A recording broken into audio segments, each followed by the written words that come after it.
The elderly, late 80s gentleman came into the emergency room unconscious with the diagnosis of new stroke. The CT of the head indicated that there was no bleeding into the brain or around the brain, so he had a blood clot, not a bleed, that caused the acute brain injury. The symptoms began 6 hours earlier, and the patient and his family just didn't get him to the emergency room in time to try a clot-busting medication that can sometimes save the brain. The family and I had a long talk.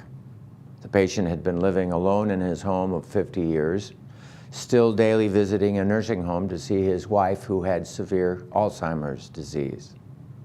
He had an advance directive about which his family was aware. He had enjoyed a good life, his financial affairs were in order, he didn't want resuscitation if this was required, and I remember his words, "That would be an easy way to go, so do not resuscitate.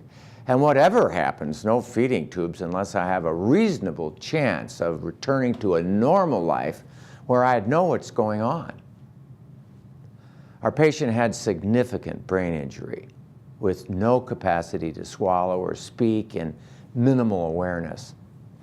With family's agreement, we did not start intravenous fluids in consideration for brain edema or swelling that can occur in new strokes, and gave it a little time to allow for the edema to reduce and perhaps improve the situation.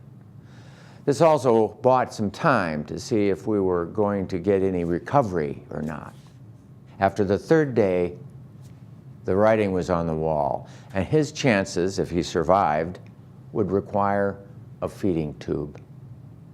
The family directed me to follow his advance directive and allow a natural death. Over the next 9 days, he gently slipped away, no feeding tube, no respirator, no suffering. Take-home message. Number one, make an advance directive and use it as a communication tool to talk about end-of-life choices with your family. Number two, realize that the patient's choice is primary. If the patient is not capable, the family chooses for the patient, and their obligation is to respect the patient's prior expressed wishes or do their best in how he would have chosen.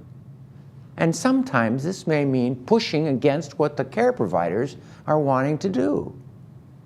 3, because of no advance directive and because families don't realize their responsibility to respect the dying patient's wishes, too often feeding tubes are placed, and what might have been death with dignity becomes one with suffering.